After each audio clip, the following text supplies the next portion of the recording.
Hello, my name is Burke Hedges, author of the best-selling book, The Parable of the Pipeline. I open my book with a story about Pablo and Bruno, who take two very different paths in their quest for financial independence. What you're about to see is the delightful animated story of their adventure. So, sit back, relax, and enjoy the life-changing lessons in The Parable of the Pipeline.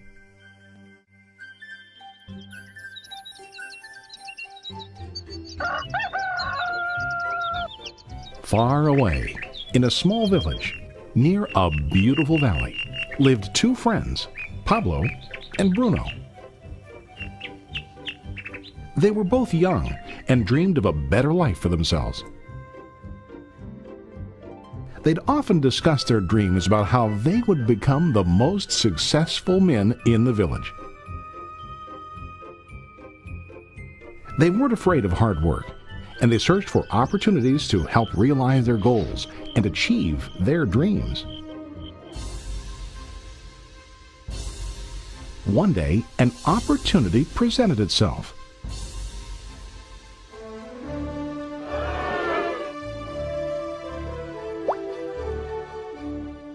The mayor of the village decided to hire two people to bring water from a spring up on the mountain, across the valley, back down to the village.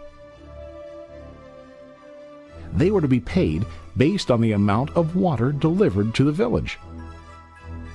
Bruno and Pablo enthusiastically got to work. Every day, from morning till evening, they carried buckets to and from the spring. They worked hard, carrying water to the village. In the evening, they'd return home with their day's wages.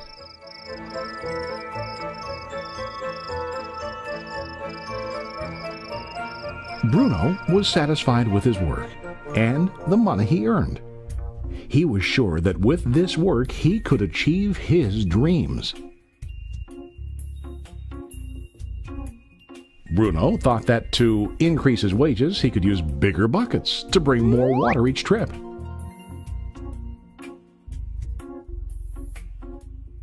He believed with a larger income he would soon be able to buy a cow and the house that he dreamed about.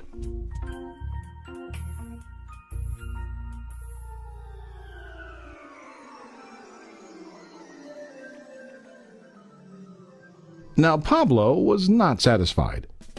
At the end of the day, his back and hands ached, and he was exhausted. He was looking for an easier way to earn more.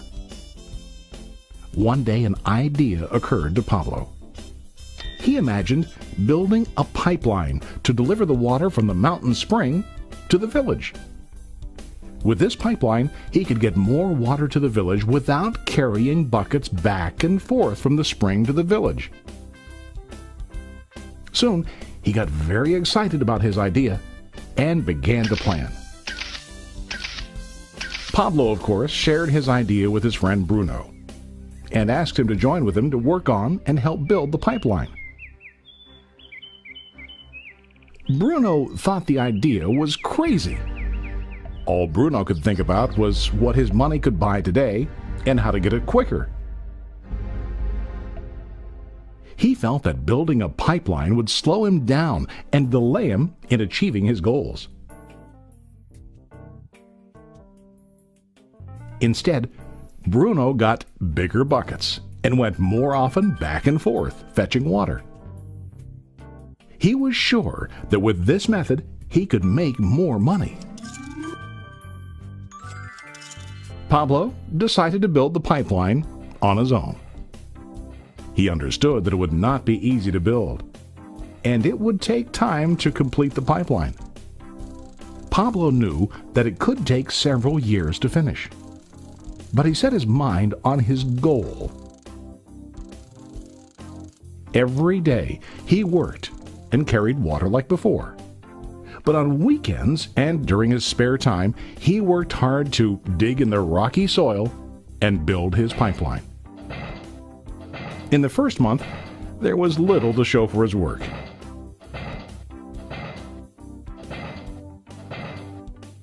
Bruno and the villagers laughed and teased him.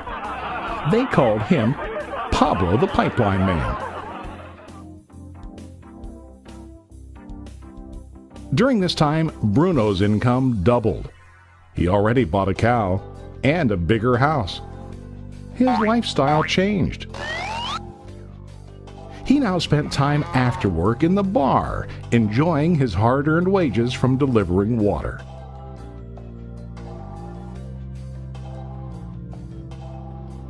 What Bruno didn't realize was that his body was starting to stoop from carrying the heavy buckets every day.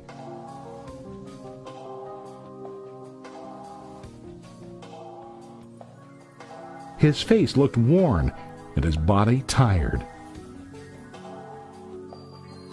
Soon, he began to carry less and less water due to the wear and tear on his body.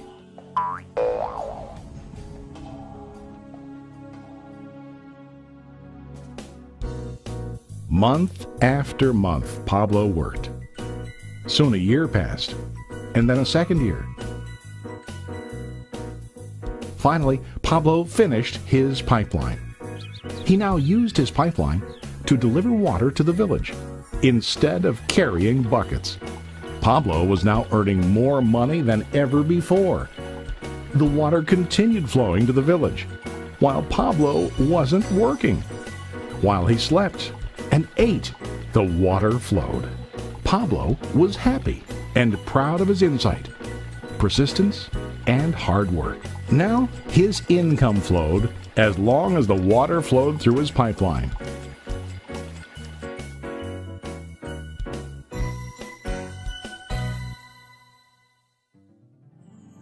The story of Bruno and Pablo is a reflection of life. Their jobs symbolize what most people do to earn money. Bruno gets his money using buckets. He goes back and forth, carrying his buckets from the spring to the village in exchange for money. To increase his income, he either has to go more frequently to the spring or to use larger buckets. It's common in real life to increase our income by working harder. For example, working overtime or getting a second job. We also increase the size of our buckets by accepting a higher paying position, which often includes spending more time on the job. Most of us exchange time for money like Bruno. We know that every person has only 24 hours in the day and that it's not possible to use all our time to work. The most difficult time comes when we can no longer exchange time for money due to age, health, or other reasons. Then, our income stops. Now let's review what Pablo did. Very wisely, Pablo did not exchange all of his time for a limited income, but he used some of his time to build a pipeline. He knew that the pipeline would bring ongoing income as long as the water flowed. An ongoing income that multiplied the time he worked each day. Pablo knew that someday, maybe because of age or health, he would no longer be able to exchange his available time for money. Pablo knew that if he could make his idea of a pipeline work, then he only has to do the hard work of building the pipeline. After the pipeline was completed, Pablo was able to monitor and maintain the flow of water to ensure that his income will continue. Pablo has shown us that to earn an income, we don't always have to directly exchange time for money. There really are better ways. How about you?